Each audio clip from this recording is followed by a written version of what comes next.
Boa noite mais uma vez, gente. A gente vai conversar um pouquinho hoje sobre funções, tá? Eu alimentei o APA para vocês hoje. Coloquei um material em vídeo, que é de alguns semestres que eu já ministrei disciplina de M1. Então, tem 2 vídeos falando sobre essa parte de funções. A gente vai colocar esse material da aula de hoje também, quando a gente vai fazer alguns exercícios. Vai comentar um pouquinho ainda da parte teórica, como manejar, né? Só para poder iniciar os exercícios. E coloquei hoje também o capítulo, acho que é o capítulo 1 do Hoffman, de uma edição antiga, a 9ª edição, não é uma edição tão antiga, mas é uma edição comum de vocês encontrarem na rede. Então, coloquei o capítulo da parte de funções, tá? O Hoffman, ele é interessante porque ele traz muitas aplicações e a gente vai, alguns dos exercícios que a gente vai estar resolvendo aqui são exercícios do Hoffman. Na semana passada, eu coloquei um pequeno vídeo para relembrar algumas coisas que são importantes vocês revisarem. Se vocês tiverem alguma dificuldade, sinalizem. Que são o que a gente chama de antecedentes do estudo de funções. Que é saber a gente manejar uma inequação, como a gente vai descrever um domínio de uma função. Então, a forma que a gente escreve isso aí, se a gente vai fazer alguma limitação no domínio. Então, a gente fez um primeiro momento para a gente retomar alguns desses conceitos importantes, tá? Para a gente iniciar funções, a primeira coisa que a gente tem que observar é como é que funciona essa relação, né, quando a gente pensa numa função. Então, quando a gente vai pensar em função, a gente vai pensar numa relação onde a gente tem 2 variáveis envolvidas. Essa relação, em geral, a gente fala uma relação envolvendo essas 2 variáveis que a gente chama de x e y, mas pode ser qualquer relação entre 2 quaisquer variáveis. Então, se a gente pensa, por exemplo, no custo de produção, tá? Então, vou relacionar o meu custo com alguma outra variável. Meu custo depende de quê? Então, a gente pode pensar, por exemplo, que o custo está associado à quantidade que eu produzo. Se eu produzo mais, eu tenho um custo maior. Então, enxergando essa relação de dependência, a gente consegue escrever, por exemplo, a equação do custo dependendo da quantidade.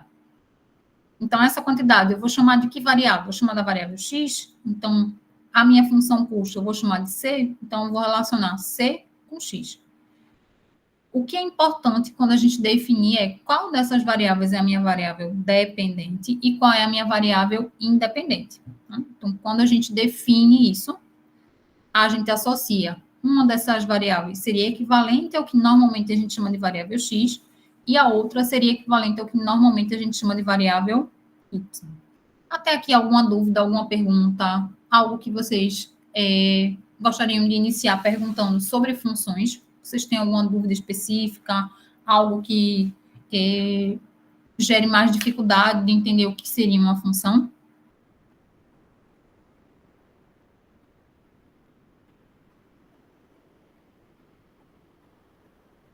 Não? Então, vamos caminhar. Vou compartilhar aqui um material com vocês, nos slides, para a gente ir observando, tá? Algumas definições referentes a funções. E tem um anunciado de algumas questões que a gente vai resolver também, tá? Então, deixa eu começar a compartilhar.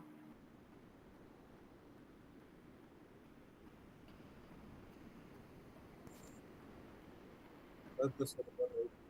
Boa noite.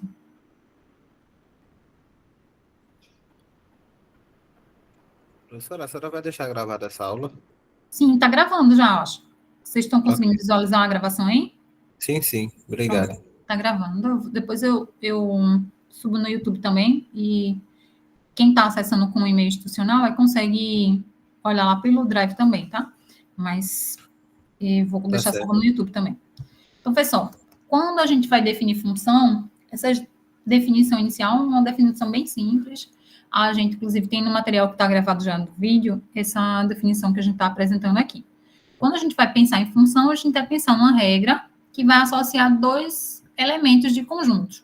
Um conjunto a gente chama de conjunto domínio, o outro conjunto a gente chama de conjunto imagem, ou conjunto contradomínio, tá?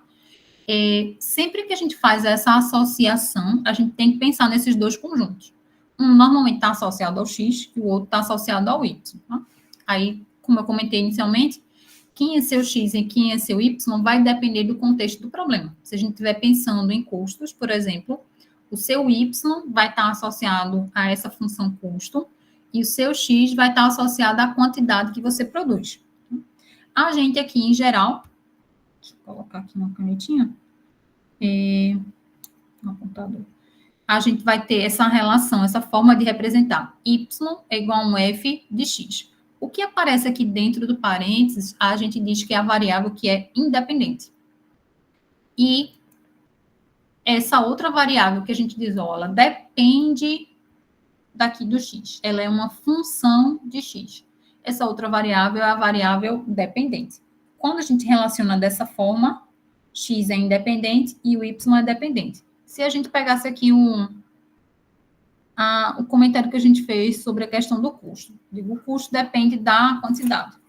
Vamos ver se isso aqui, essa mesa me ajuda aqui.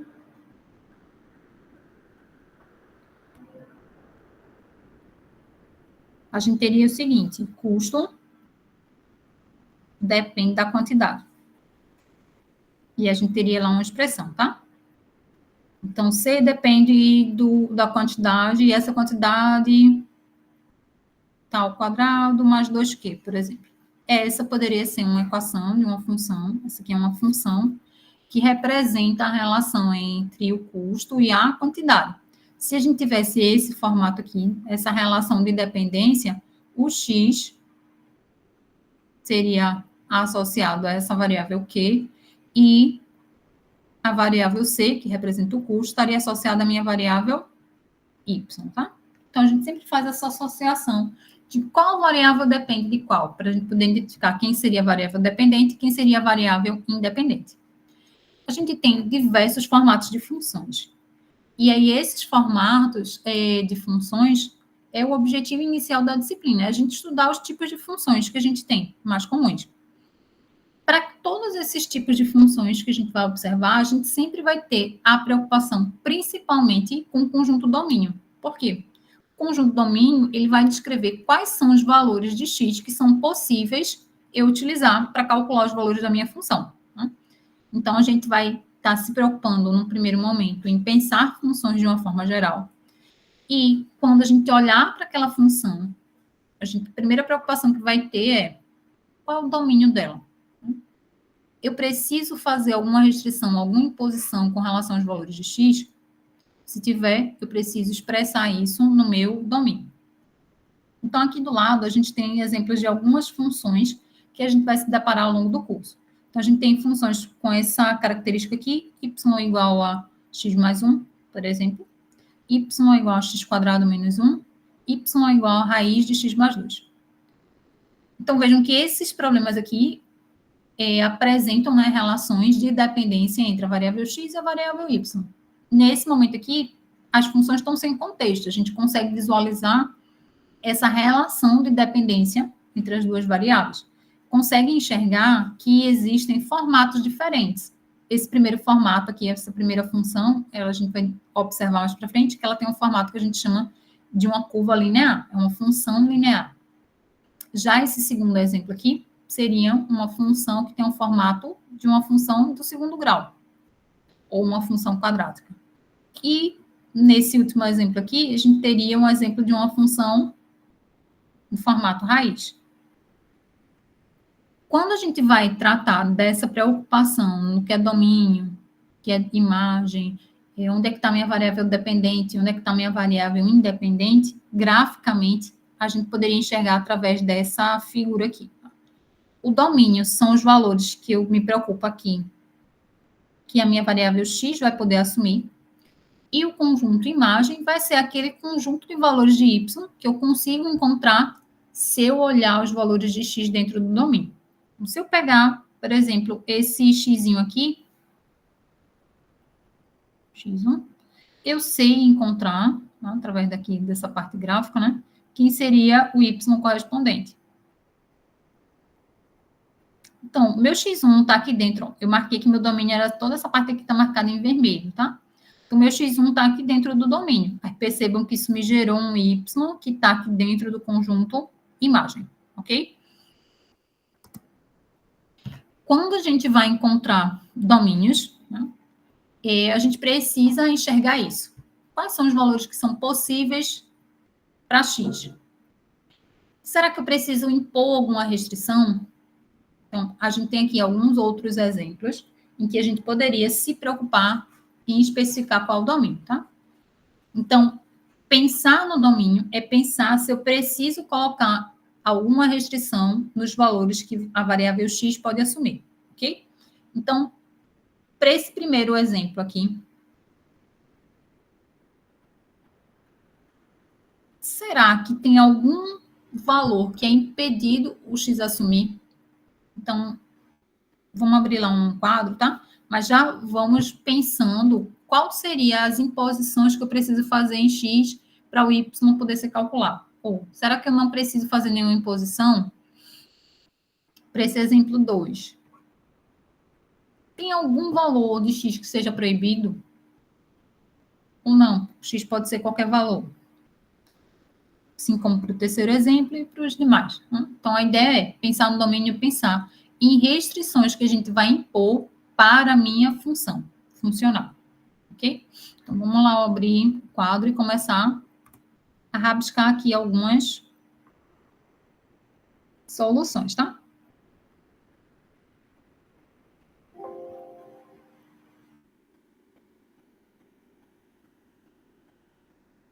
Então, imagine o seguinte. Eu tinha lá a função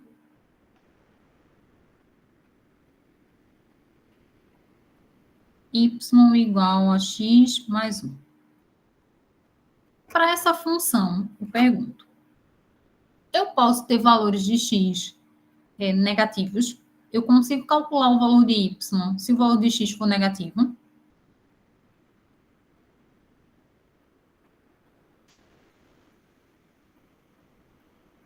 Como é que eu consigo ver isso? A minha função é y é igual ao valor do x mais 1. Tá? Então, vejam só. Se eu disser que x é igual a 2, qual o valor do y correspondente? Vou pegar aqui, né? 2 mais 1 é igual a 3. Então, consegui calcular o valor do y. Então, x pode pertencer ao meu domínio, tá? Se eu pegar um valor de x igual a 0, eu consigo calcular o valor do y? Eu vou olhar. Se eu colocar 0 mais 1, o y é igual a 1. Consigo calcular. Se eu pegar um x negativo agora, x igual a menos 3, o y vai ser menos 3 mais 1. Isso aqui é igual a menos 2. Consegui calcular. Deu um valor negativo, mas não tem problema, tá? Consegui calcular. Ou seja, se eu pegar valores agora que não são inteiros, tá? Por exemplo, x igual a meio. Isso aqui eu consigo calcular. Y vai ser meio mais 1. 2 mais 1, 3. Isso aqui é igual a 3 meios. Consegui calcular. Então, eu estou pegando valores positivos, estou pegando valores negativos, estou pegando valores inteiros, valores fracionários, e mesmo assim eu consigo calcular o valor do y. Ou seja, não tem nenhuma restrição que eu precise fazer para poder conseguir calcular o valor do y correspondente. Então, essa minha função, ela tem um domínio que pode ser qualquer valor de x.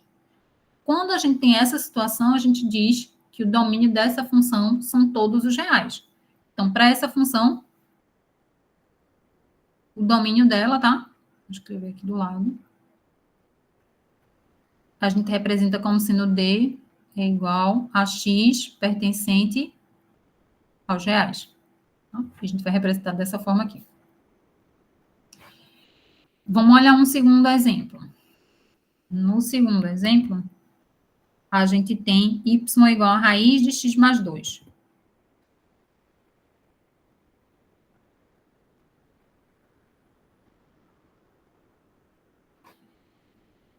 A gente vai olhar para a função e tentar enxergar quem é o domínio dela.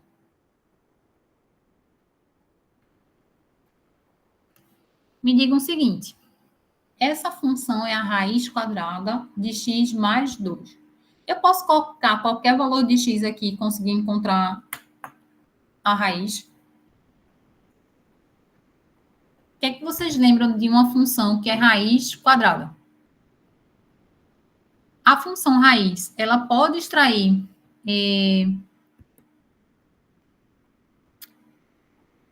raiz quadrada de números negativos.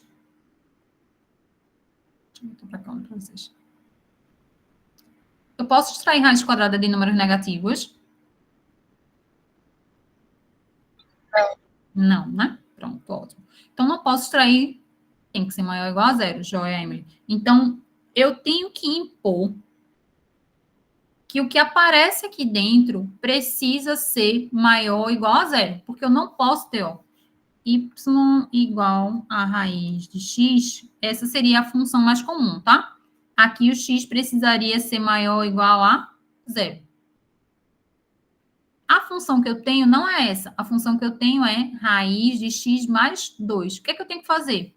Tudo que aparece aqui dentro precisa ser o quê? Maior ou igual a zero. Então, para o domínio da minha função, o que é que a gente vai fazer? X mais 2 precisa ser maior ou igual a zero. Se x mais 2 precisa ser maior ou igual a zero, o x precisa ser maior ou igual a menos 2. Então, lembra que a gente disse, né? Ó, tem várias formas de a gente representar algumas inequações que a gente vai impor, tá? Então, por exemplo, aqui, ó, o x tem que ser maior que menos 2. Se a gente fosse desenhar isso aqui na reta real, como é que a gente ia desenhar? A gente ia marcar aqui o menos 2, e eu quero todos os valores que são maiores ou iguais. Então, eu tinha que botar aqui, ó, como tem o igual, bolinha aberta, e eu vou pegar toda essa região para frente, certo? Então, todos os valores que estão nessa área aqui delimitada, né, maiores que menos 2, fariam parte do meu domínio. Então, como é que a gente vai representar isso aqui? O domínio é x pertencente aos reais, só que não são todos os números pertencentes aos reais. Eles têm que pertencer aos reais, mas precisam ser maiores que menos 2, tá? Então, a gente bota aqui uma barra e especifica. O x precisa ser maior ou igual que menos 2. Então, a maneira da gente representar o domínio dessa função seria dessa forma aqui, tá? Então, eu pego tudo que está dentro da raiz e faço ser maior ou igual a zero, tá? Aí a gente chegou nessa restrição. Então, eu impus uma restrição aqui no meu domínio. Meu domínio não é toda a reta real. Meu domínio é todos os reais, contanto que eles sejam maiores ou iguais a 2, ok? Vamos para o terceiro exemplo. Que aqui... y é 1 sobre x quadrado menos 4.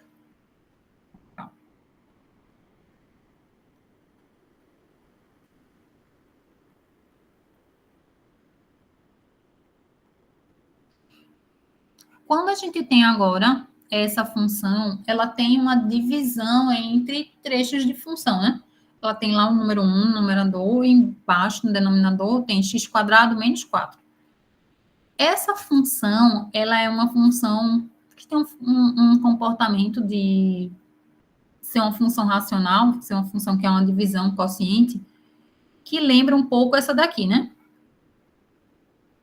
Só que no lugar do x está aparecendo para mim uma função x quadrado menos 4. Quando a gente tem, na verdade, vou botar até uma função mais geral aqui. Vamos colocar essa daqui mais geral, tá? Se a gente for pensar funções desse tipo aqui. Y é igual a um g de x sobre h de x. Sempre que eu tenho uma função que é uma divisão, tá? De outras funções, de outros polinômios, eu preciso fazer agora uma imposição bem forte. Qual a imposição? A função que aparece aqui no denominador não pode ser zero. Precisa ser diferente de zero. Por quê? Porque a gente não tem divisão por zero. Então, aqui eu teria que garantir que a função que aparece no denominador tem que ser diferente de zero. Voltando aqui para o nosso exemplo, o que é que a gente vai ter que impor? Bom, quem aparece aqui no denominador é a função x quadrado menos 4. Então, vou fazer x quadrado menos 4 precisa ser diferente de zero. Se x quadrado menos 4 precisa ser diferente de zero, eu tenho que x quadrado precisa ser diferente de 4. Para x² ser diferente de 4, existem duas situações em que isso vai acontecer, né? Quando é que o x² vai ser exatamente igual a 4? Quando ele for 2, então eu tenho que tirar o x igual a 2 do meu domínio, então x precisa ser diferente de 2. E quando x for menos 2, eu também tenho a condição de igualdade ali com 4, tá? Então aqui, ó, eu vou tirar também o menos 2. Então x precisa ser diferente de 2 e x precisa ser diferente de menos 2. Tá? Então, o meu domínio, ele pode ser qualquer valor real, só não pode ser o 2 e o menos 2. Como é que a gente representa isso? O domínio é x pertencente aos reais, tais que x tem que ser diferente de 2 e o x tem que ser diferente de menos 2. Eu poderia representar isso de outra forma. Se a gente for pensar em termos aqui da representação na reta real, a gente poderia olhar todos os valores reais, só que ia retirar 2 pontos. Quais são os 2 pontos que eu vou retirar? Vou retirar o 2 e o menos 2. Então, aqui em menos 2 eu boto bola aberta, e em 2 eu boto bola aberta também, tá? Vamos apagar até aqui a bolinha. Fica melhor. Bola aberta em 2 e bola aberta em menos 2. Fora isso, pertence ao meu domínio. Então, seria aqui, essa região e essa região aqui. Só relembrando, essa região aqui que a gente está retirando somente menos 2 e 2, eu poderia escrever isso aqui em forma de intervalos também, né? Então, aqui, ó, eu pego lá de menos infinito até chegar em 2, exceto o 2, tá? Pego entre menos 2 e 2 e eu pego depois de 2. Então, a gente podia escrever esse primeiro intervalo aqui como sendo aberto em menos infinito, aberto em menos 2. Esse do meio, como é que a gente representa? Ele é aberto em menos 2, aberto em 2. Essa terceira parte é aberto em 2 e aberto em mais infinito. Como eu quero tudo isso aqui, vou fazer a união desses intervalos, tá? Só uma forma adicional da gente representar quem seria o domínio da minha função, onde é que minha função poderia ter seus valores de x podendo ser assumidos, tá? Perguntas aqui? Dúvidas? Pronto, vejam só. Vamos voltar aqui para compartilhar. Esses dois últimos exemplos a gente comenta já, mais para frente um pouquinho, tá? Deixa eu ampliar aqui. O que difere esses dois últimos exemplos em relação aos anteriores, tá? Essas duas funções, na verdade, o formato da função é igual, a gente só mudou ali onde é que tem um corte na mudança de comportamento. Tá? Essas funções que aparecem aqui são funções que a gente diz definidas por partes. Então, eu tenho uma expressão que define como funciona a minha função, né, antes de menos 1, e outra definição que funciona depois de 1. Eu não tenho nenhuma informação aqui entre menos 1 e 1. Eu não sei como funciona a minha função, não tem uma expressão, tá? Isso pode ser problemático para a gente, porque a gente precisaria saber como é que se comporta a função em todo o espaço, né? Em toda a reta real, tá? Então, aqui, muito provavelmente, nesse problema, deve ter, tipo, faltando menos 1 aqui, porque aí a gente conseguiria ter toda a definição, né? Então, aqui.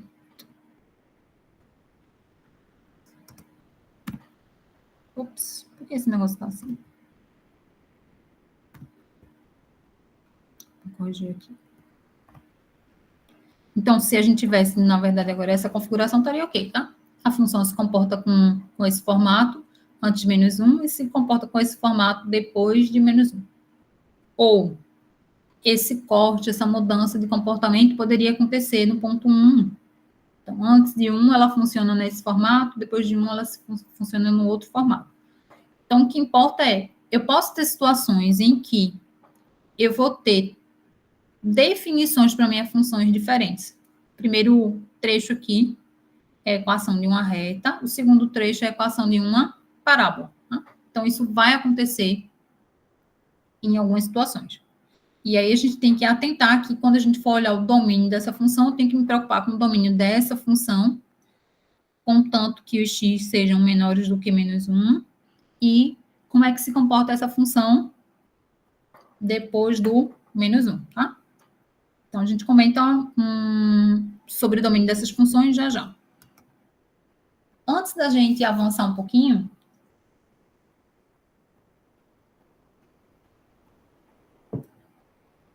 algo importante para a gente estudar funções é pensar como é que é o gráfico de uma função. Quando a gente pensa em gráfico, a gente está pensando na representação da função dentro desse plano XY.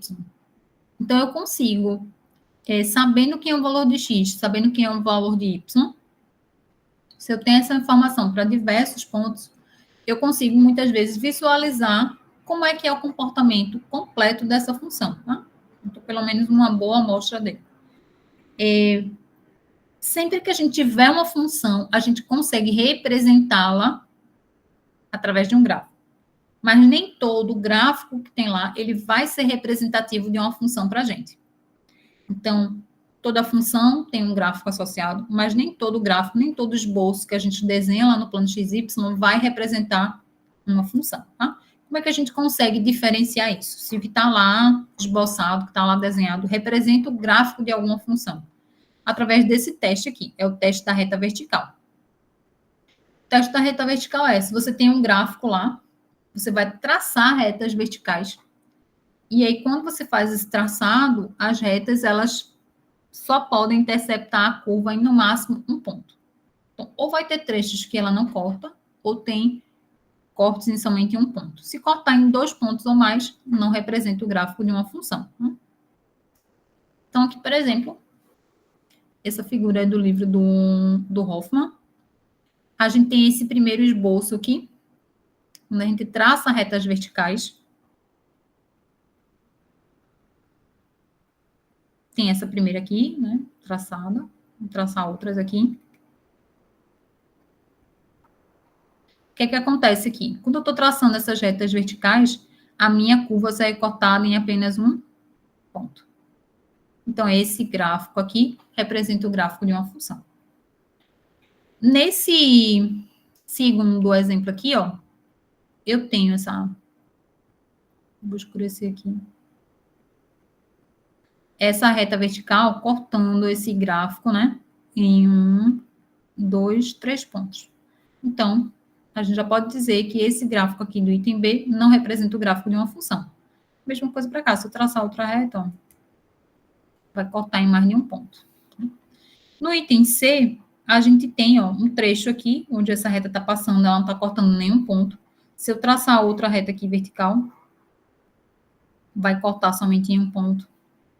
Tracei outra, corto somente em um ponto. Então, esse item C representa o gráfico de uma função, tá? Porque tem trechos em que ela não corta a reta vertical, não corta o gráfico, e tem trechos em que ela corta no máximo em um ponto. Por fim, o item D, a gente também tem essa situação de ser uma função, porque sempre vai cortar a minha curva em no máximo um ponto. Aqui, só destacando o que a gente já comentou, né? Que no item B, a gente não tinha o gráfico de uma função, porque ela estava cortando a curva em mais de um ponto. Quando a gente vai pensar ainda em funções, pode acontecer da necessidade de a gente fazer operações nas funções, tá? Operações ou transformações nas funções. Essas operações, inicialmente, elas podem ser operações mais simples, como você fazer soma ou diferença de trechos de funções que a gente conhece, como pode envolver produtos, quocientes de funções também.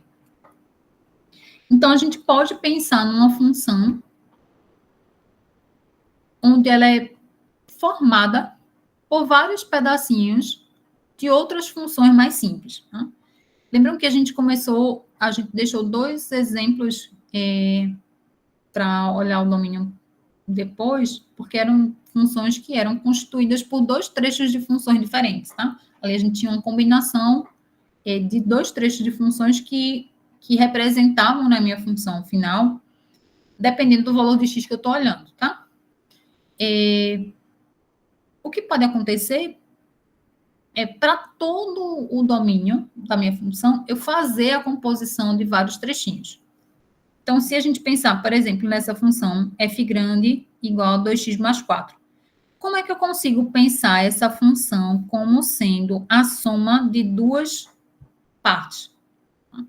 Quem que seria a minha função h, quem que seria a minha função g? Tá? Então, se eu pensar aqui, ó, essa função ela é a soma de duas funçõezinhas menores. Então, quem que eu vou associar a minha função g, quem que eu vou associar a minha função h? Independente, tá? Eu posso dizer que minha função g é a função 2x e a minha função h é a função constante igual a 4. Então, isso daria, né? Que f grande é 2x mais 4. Mas lembra que a operação de soma, a ordem dos fatores também não altera. Então, eu poderia pensar, de maneira alternativa, a minha função g como sendo 4 e a minha função h como sendo 2x. Então, a função ficaria 4 mais 2x, que é igual a 2x mais 4. Já é? Perguntas aqui? Não. A gente pode fazer isso para soma, para diferença. Quando a gente faz diferença, a gente tem que atentar, porque o sinal de menos, né, vai modificar aqui o sinal de todos os termos que estão na parte de G. Eu vou pensar na função produto. A gente pode, por exemplo, pensar na função f grande como sendo a função fzinho vezes gzinho. Onde essa função f fosse a função... Vamos colocar as mesmas duas do exemplo anterior, tá? 2x... Lá a gente estava chamando de G e H, né? Mas aqui vamos chamar f de 2x e G da função... Vou mudar um pouquinho. Chamar a função 2 mais x quadrado. Como é que eu montaria a função? Deixa eu só pegar aqui meu carregador. Pega, por favor, meu carregador na mochila. Eu trouxe só um instante. Aqui.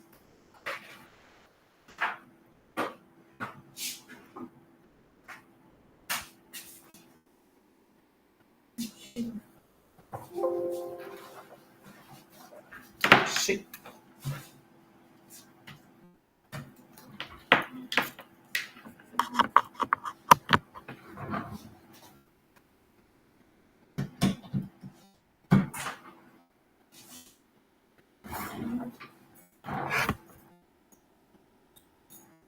Pronto, encontrei aqui. Se eu disser que a minha função f é a função 2x e a minha função g é a função 2 mais x quadrado, quem que seria a minha função f grande? Ela seria o produto dessas duas partes. Então, ela seria 2x, que multiplica 2 mais x quadrado. Tá? E aí eu poderia desenvolver o produtinho desses dois termos, tá? Então, vejam, eu posso combinar através de soma, subtração, produto. Quando eu estou pensando nessas três operações iniciais, a preocupação com o domínio, ela é semelhante, porque eu vou respeitar o domínio dessa função que foi composta desses trechos, né? A partir da soma, a partir da subtração, a partir do produto.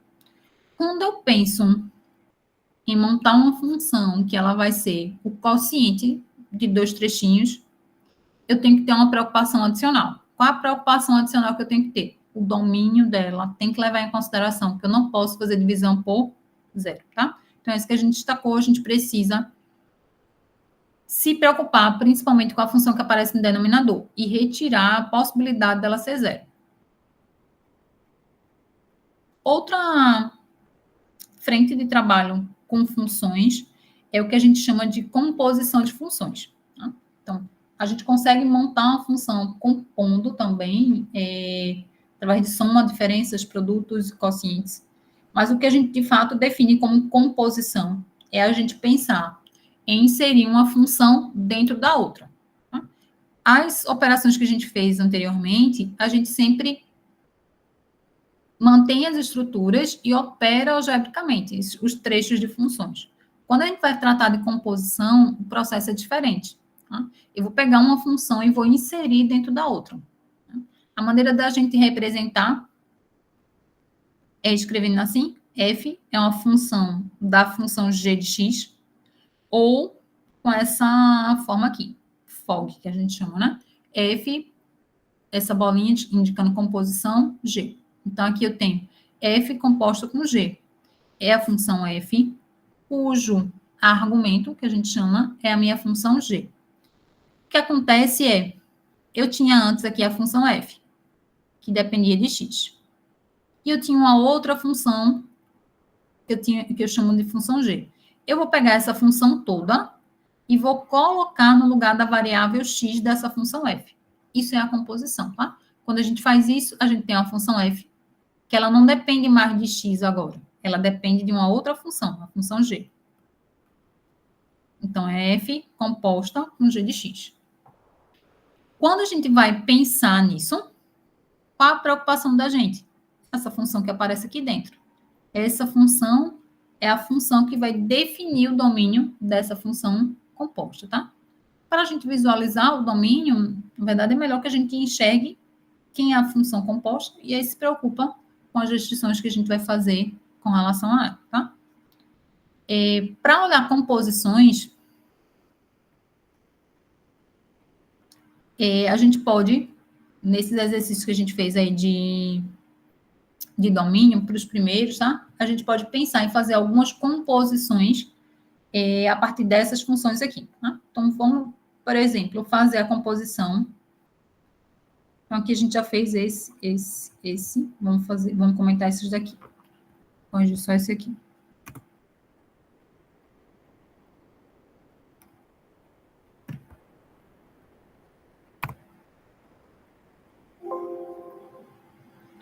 Como é que eu faria, tá? Porque a gente já enxergou o domínio dessas funções, mas como é que a gente faria, então, a composição, tá, dessas funções aqui? Por exemplo, a função 1 com a função 2. Ou como é que eu faria a composição da função 1 com a função 3, tá? Então, vamos anotar aqui e vamos começar a pensar em composições de funções. Depois, a gente vai olhar um exercício de composição contextualizado, tá? Vamos olhar logo esses daqui. Então, deixa eu só anotar aqui, x mais 1, e o outro é raiz de x mais 2. Então, vamos lá para o quadro.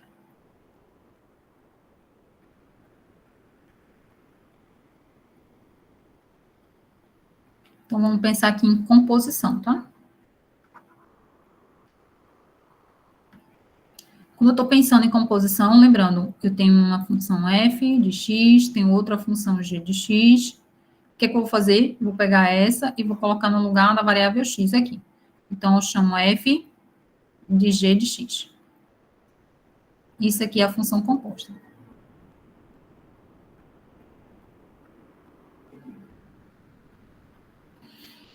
Então, imagine o seguinte, a função y igual a x mais 1. Eu vou dizer que isso aqui é a minha função f, tá? E depois eu tenho y é igual a raiz de x mais 2. Isso aqui eu vou chamar da minha função g. Como é que eu vou fazer a função f composta com g de x?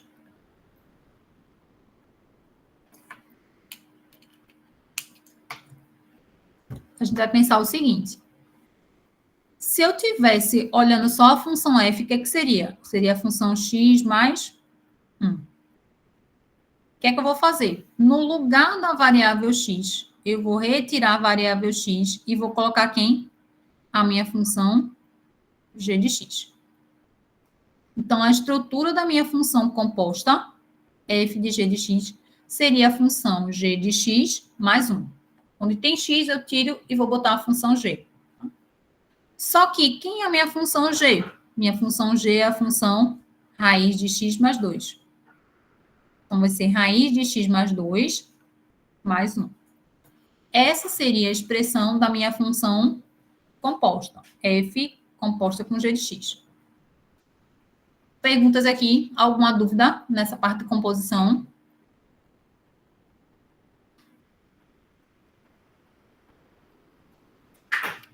me digam o seguinte agora. Como é que seria a composição dessa outra função agora? Vou compor a função 1, que é x mais 1, com a função 3, que é a função 1 sobre x quadrado menos 4. Vou chamar essa aqui agora de função f, e essa aqui é a minha função g. Como é que eu faço para fazer f composta com g de x?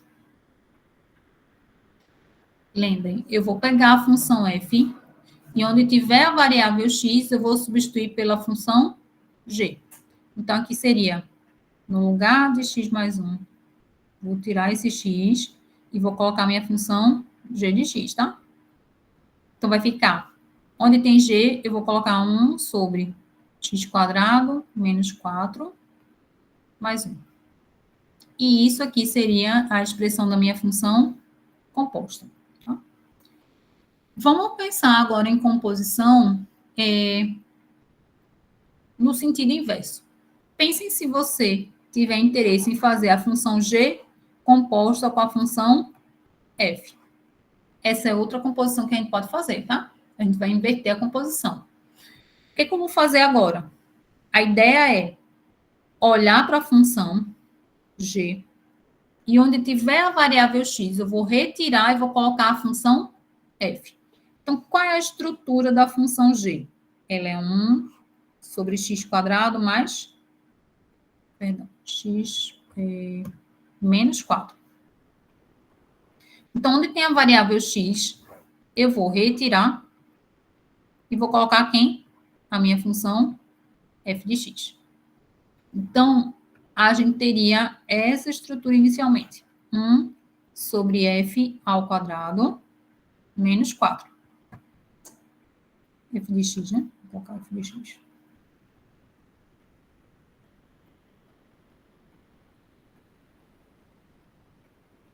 Só que quem que de fato é a função f? Ela é x mais 1. Então, aqui eu vou colocar x mais 1 ao quadrado menos 4. Então, essa seria a minha função composta de g com f.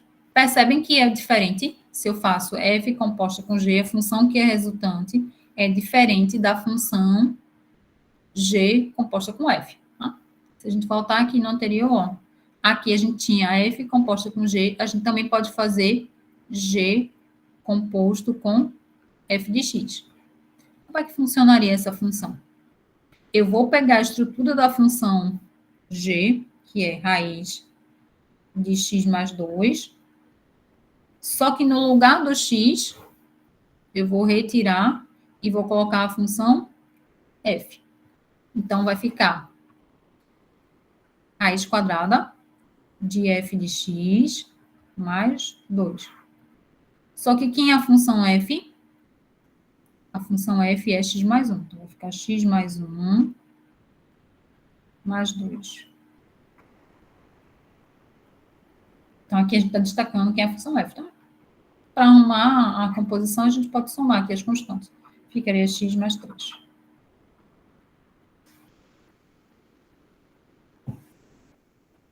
Então, novamente, a função f composta com g é diferente da função g composta com f. Ok? Perguntas aqui? Não. Agora eu entendi. Ótimo. Então, para a parte do domínio, vamos voltar um pouquinho e observar quem seria o domínio dessas funções, 4 e 5, tá? São muito semelhantes. E a gente vai fazer, para encerrar a aula, um exemplo contextualizado dessa parte de composição, tá? Então, vamos olhar só para concluir aqui essa função 4 e 5, que são semelhantes, e a gente parte para um problema contextualizado e a gente conclui. Deixa eu só anotar aqui, para ir para o quadro, 1x, outro x quadrado. Nessa questão 4 e 5, deixa eu ver se eu consigo abrir o quadro. Consigo. E nessa questão 4 e 5, vamos voltar para domínio, tá?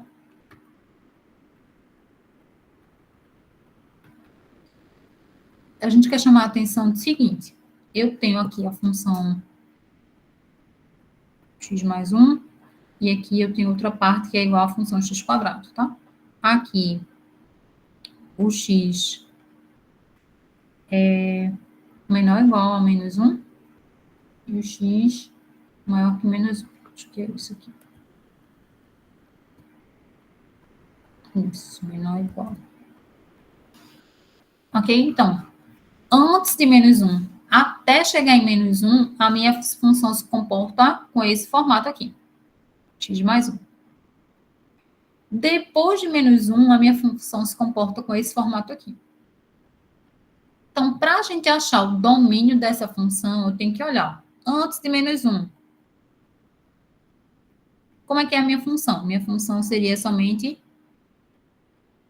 x igual a x mais 1.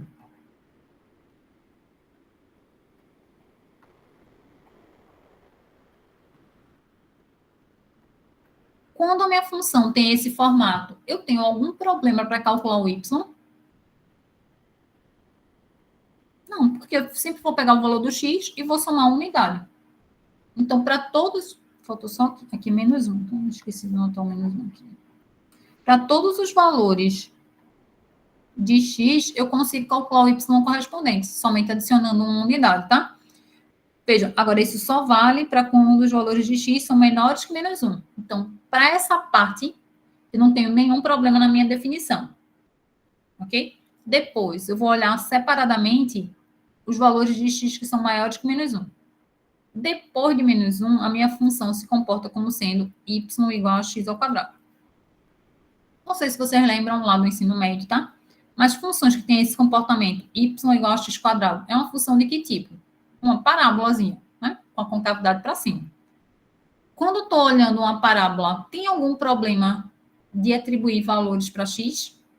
Não. O x ele sempre pode ser qualquer valor que eu colocar lá, eu consigo calcular o valor quadrado dele. Se fosse raiz, teria problema para valores negativos, né? Mas aqui não. Eu sempre vou conseguir calcular o y, tá? Então, nesse caso, tanto quando eu olho antes de menos 1 até chegar em menos 1 e quando eu olho depois de menos 1, eu não tenho nenhum problema com os valores que o x vai assumir.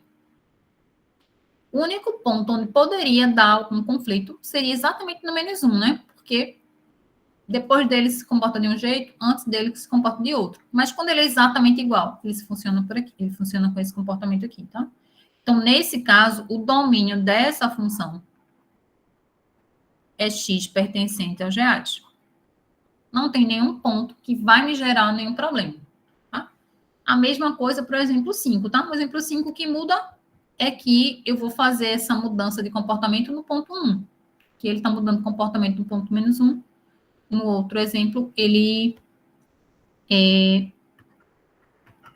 muda no 1.1, tá? Então, para o exemplo 5, também, tá? O exemplo 5 é a mesma estrutura e o domínio é x pertencente aos reais. Para o exemplo 5, o que vai mudar aqui é que eu vou analisar para x menor ou igual a 1 e para x maior do que 1, ok? Vamos voltar aqui e vamos olhar agora esse exemplo, um exemplo contextualizado.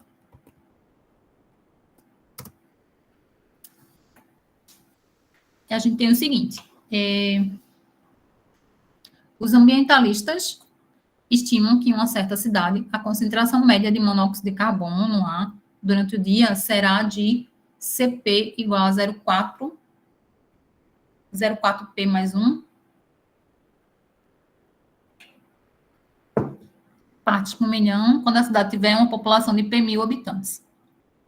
Um estudo demográfico indica que a população, dentro de T anos, será 8 mais 0,2 T quadrado 1.000 habitantes. Então, vejam só. Eu tenho uma informação, como é que se comporta a concentração de monóxido de carbono, dependendo de que variável? Dessa variável Pzinho, tá? E Pzinho representa o quê? A população. Então, eu tenho que C de P é 0,4 P mais 1, tá? E a população depende de que variável? Depende da variável T, que é o tempo, tá? Em anos. Então, a expressão para a população é 8 mais 0,2 t quadrado.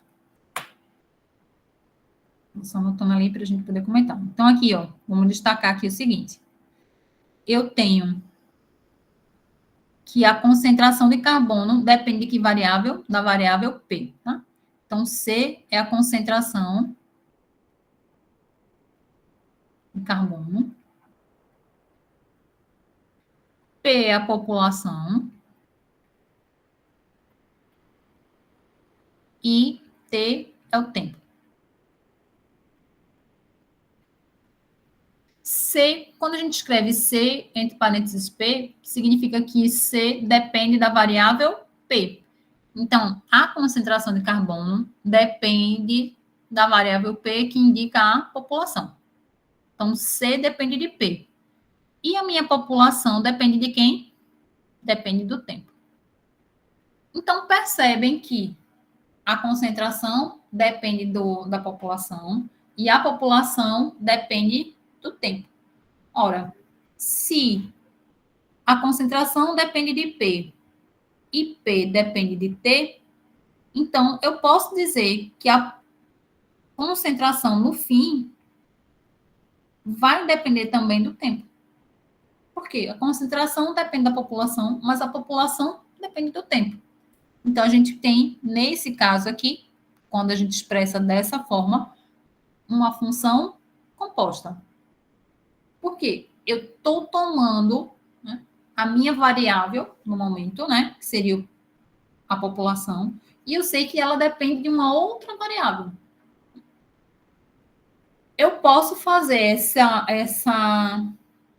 substituição, tá, de uma função dentro da outra, para observar, para enxergar no fim a minha função, concentração, dependendo dessa variável T. Esse processo, esse trabalho é um trabalho de composição.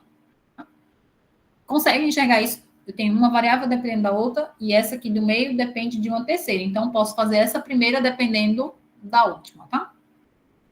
Ele diz o seguinte, primeiro, determine a concentração média de monóxido de carbono no ar durante o dia em função do tempo. Então, eu quero encontrar o quê? Eu quero que a concentração fique dependendo somente do tempo. Como é que a gente vai fazer isso? Então, vamos lá.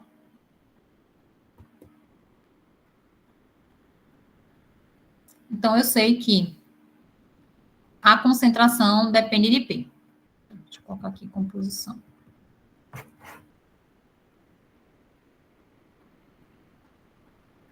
Contextualizado, tá?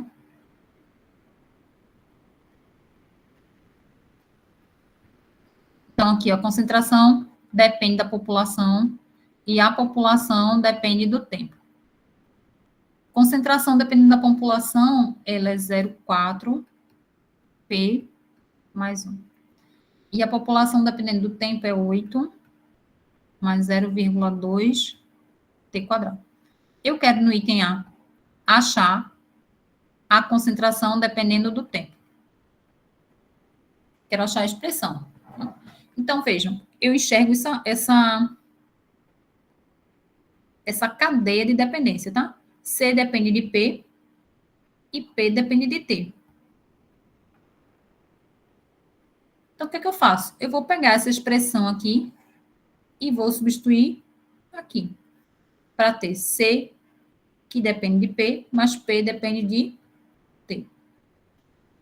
Então, se a gente observar isso, ó, aqui, nessa expressão da concentração, onde tiver o P, o que é que eu vou ter que substituir? A expressão completa de P de T. Então, onde tem P, eu vou substituir que expressão? Essa daqui. Vou colocar aqui. Então, vai ficar 0,4, que multiplica 8 mais 0,2 T quadrado. Terminei de fazer a substituição, mais 1. Então, essa aqui é a expressão da concentração dependendo do tempo. Tá vendo que aqui nessa expressão, a única variável que aparece ali é a variável T, a variável do tempo. Tá? Então, essa seria a primeira expressão. Ah, Alessandra, posso fazer alguma coisa a mais? Se quiser, você pode arrumar um pouquinho a resposta, né? Pegar esse 0,4 e multiplicar todos os fatores que aparecem aqui, tá? Mas a expressão da composição já seria essa.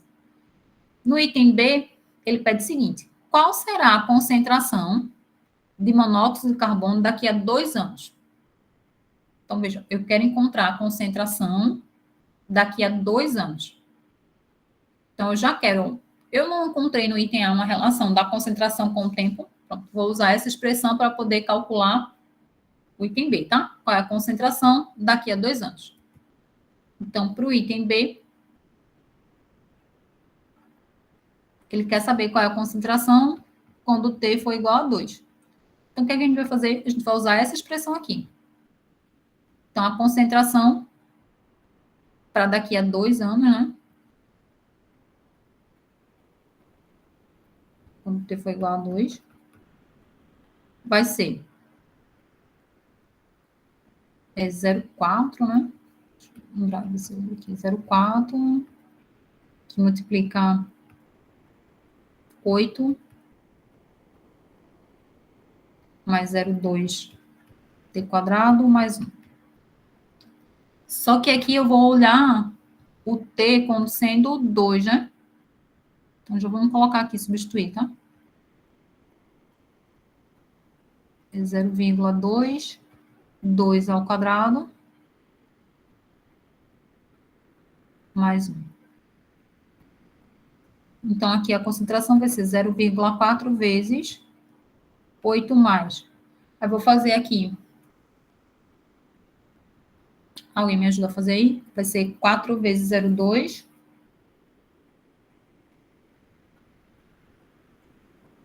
0,8, né?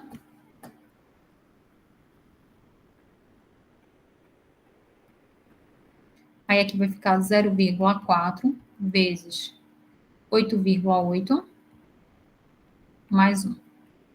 Então, aqui vai ficar 0,4 vezes 8,8. Depois eu somo mais uma unidade. Deixa eu ver se eu tenho calculadora fácil aqui. Deixa eu só pegar a calculadora aqui. Aqui.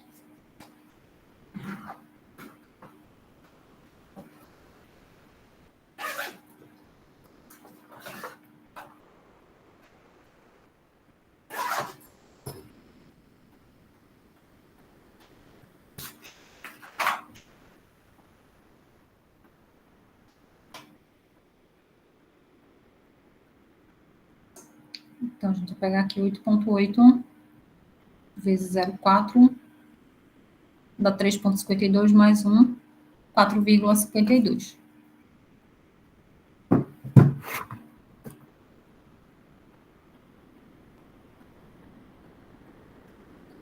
Então, a concentração daqui a 2 anos vai ser de 4,52 partes por milhão. E, por fim, daqui a quanto tempo a concentração de monóxido de carbono atingirá o valor de 6,2 partes por milhão? Essa daqui é uma questão interessante, porque a gente vai aprender a manipular a função, tá? Lembre o seguinte. Para o item C, ele diz o seguinte: a minha concentração agora é 6,2. Eu quero encontrar qual é o tempo. Daqui a quantos anos isso vai acontecer, tá? Aí eu tenho que lembrar o seguinte: a expressão que eu tenho da função é essa, tá? É 0,4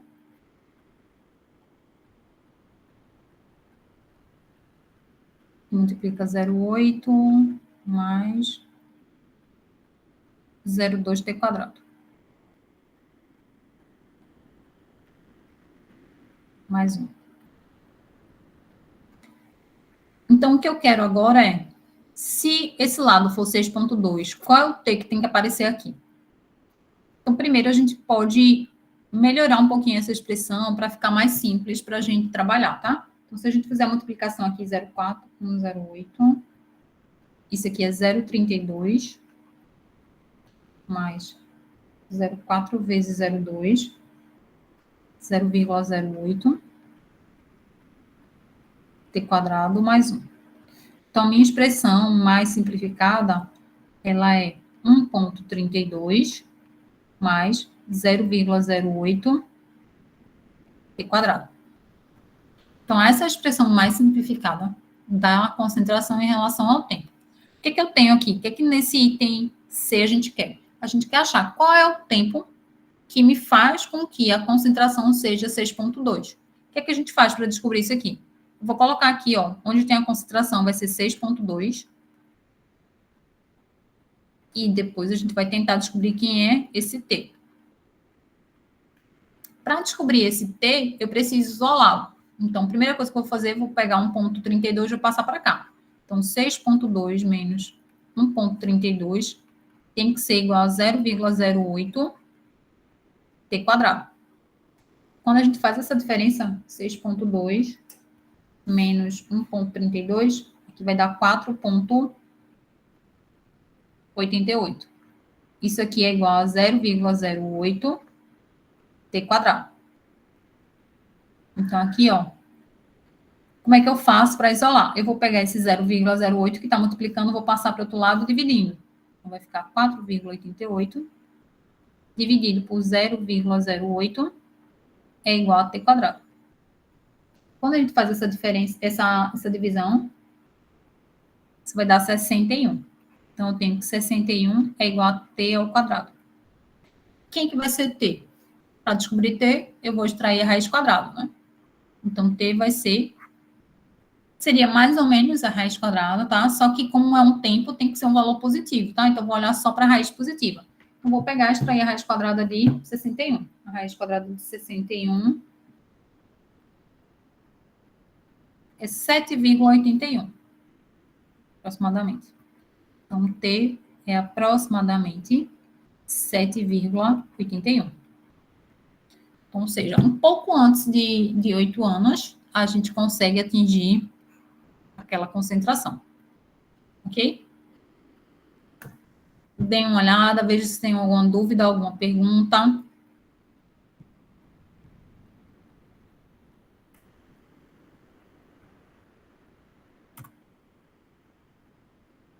Deixa eu olhar aqui para vocês. Eita, não lembro. Ah, será que eu mudei? Vamos olhar. Deixa eu ver se eu errei aqui a fórmula. Aqui, né? Deixa eu ver. Vamos corrigir. Vamos ver se eu mudei a função. Mudei, né? Olha aqui. Vamos corrigir, então. Vamos ver desde quando. Aqui tá ok, né? Aqui conferiu se tá ok também, Kaline? Aqui tá ok, eu acho, né? Foi só nessa daqui que eu transcrevi errado, né? Vamos fazer um ajuste aqui. Vou acrescentar uma outra folha. E aí, na edição, eu corto essa pasta. Ou então, posso deixar só e a gente acrescenta aqui a solução correta. Aqui tem uma adaptação, né? Que aqui, ó, não é 0,8, é 8, né? Então, vamos só corrigir aqui, ó. Deixa eu colocar ele em azul. O C de T tem que ser igual a quanto? 6,2, e eu quero descobrir qual é o T. Aí, a expressão 0,4, 8,